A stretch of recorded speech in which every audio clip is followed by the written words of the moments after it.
जी, तो हम बात कर रहे थे मल्टीप्लिकेशन के हवाले से, और आप देख सकते हैं कि आपके सामने जो ये टॉपिक लेकर नजर आ रहा है 6.17, ये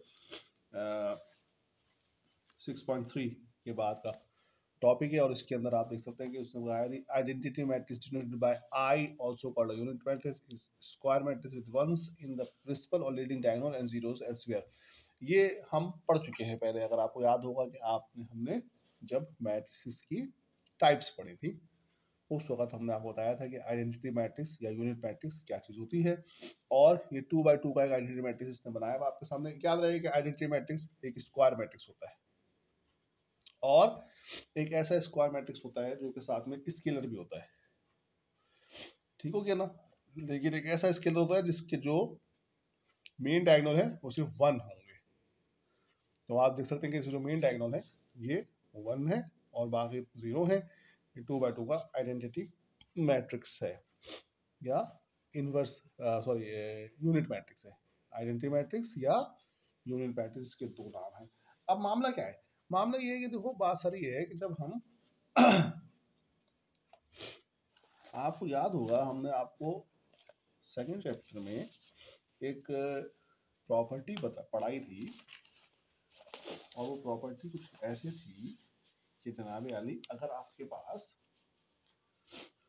2 हो, सपोज करते 2 हमारे पास है, हम इसको अगर 1/2 से मल्टीप्लाई करें तो हमारे पास आंसर 1 आ जाता है। ऐसे ना,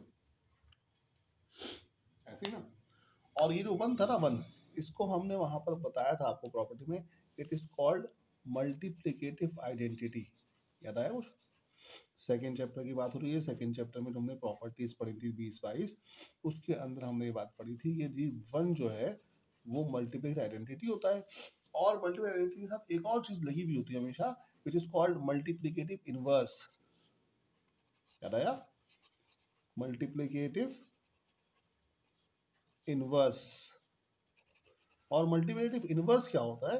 मल्टीप्लिकेटिव इनवर्स ऐसा कोई भी नंबर होगा या ऐसा कोई भी फिगर होगी कि जब हम उसको मल्टीप्लाई करेंगे उसके एक नंबर के साथ तो आंसर 1 आ जाएगा। जैसे कि हमने यहाँ पर 2 से मल्टीप्लाई किया है 1/2 को। क्या किया है? 2 से मल्टीप्लाई किया है 1/2 को। तो इट मीन्स कि ये दोनों आपस में एक दूसरे के मल्टीप्लिकेटिव इनवर्स है। क्यों? क्योंकि इनको मल्टीप्लाई करने पे आंसर आइडेंटिटी आ रहा है। क्या आ रहा है? Identity, that is 1। Multiplicative identity 1 होती है। तो जब हम 2 को मल्टीप्लाई कर रहे हैं 1/2 से, तो चूंकि आंसर आइडेंटिटी आ रहा है, लिहाजा ये 2 और 1/2 एक दूसरे के इनवर्स होंगे। क्या होंगे?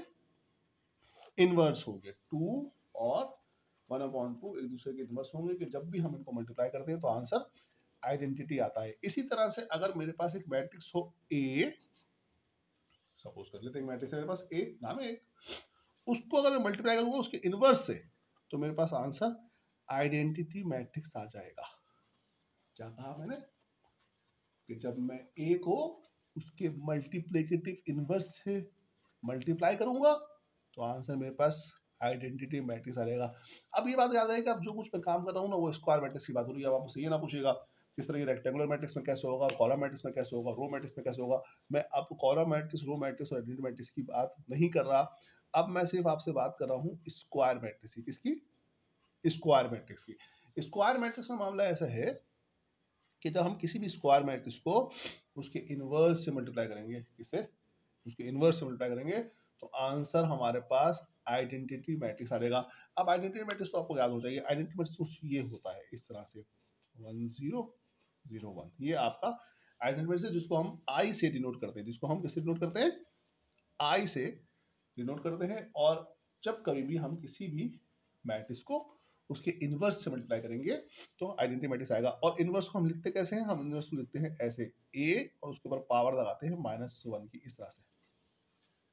पावर कह दिया मैंने ताकि आपकी बात समझ में आ जाए, ये सफिक्स होता है। तरह इसके ऊपर बात करेंगे। ये ए और ए इनवर्स इस तरह से हम लिखते हैं, और ये हमेशा आई के बराबर रहेगी। अब मामला सारा ये है कि आई के बारे में हमें पता है। आई क्या है? 1 0 0 1। ठीक हो गया। स्केलर मैट्रिक्स है, स्क्वायर मैट्रिक्स है, मेन लीडिंग मेन जो है वो 1 होते हैं, बाकी तमाम 0 होते हैं। बात समझ में आ गई।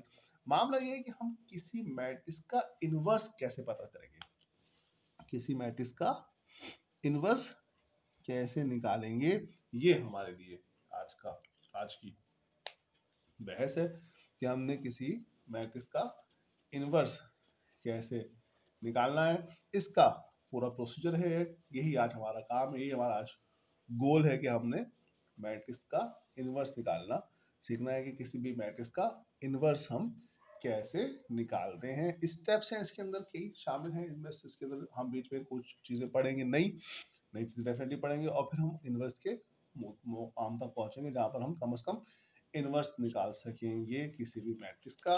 और फिर हम इनवर्स निकालने के बाद जब उस मैट्रिक्स को मल्टीप्लाई करेंगे ए से, मैट्रिक्स के इनवर्स को मैट्रिक्स से मल्टीप्लाई करेंगे तो हमारे पास आंसर आइडेंटिटी आना चाहिए। अगर आइडेंटिटी आंसर नहीं आ रहा तो आपने इसका मतलब इनवर्स गलत निकाला है।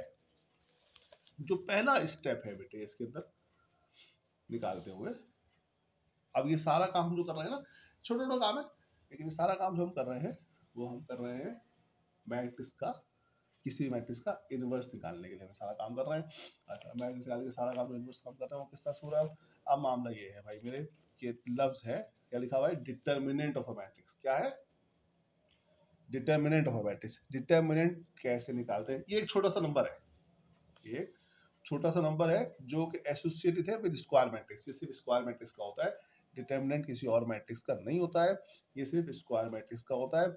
और ये किस तरह से होता है, जैसे तुम देख रहे हो कि इसने एग्जांपल दी हुई है, थोड़ा सा मुश्किल काम किया हुआ है इसने, एग्जांपल इसने ए बी सी डी करके दी हुई है।